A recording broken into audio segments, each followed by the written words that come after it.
How to use Smart Tutor.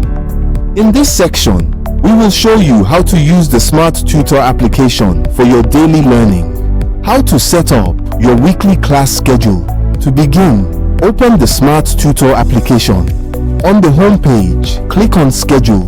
You will be taken to the Schedule page. Here, you can plan your weekly classes. Click on any time slot. A menu will appear where you can select the subject, topic, and lesson. Choose the appropriate options and save them to the selected time slot.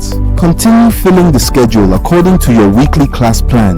Once completed, your timetable will be ready for use. How to learn with Smart Tutor.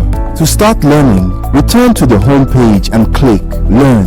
You will be taken to the Subjects page. Select a subject to view the available topics. Next, click on a topic to see all the lessons under that topic.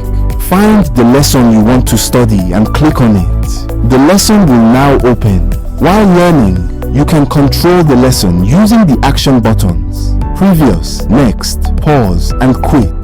After completing the lesson, go through the question and answer session to test your understanding. For additional clarification, you can download the Smart Tutor question app on your Android phone and ask questions directly. Finally, review the lesson notes for extra knowledge and revision. Congratulations! You have successfully completed your lesson. Return to the Subjects page to select another lesson and continue learning with Smart Tutor.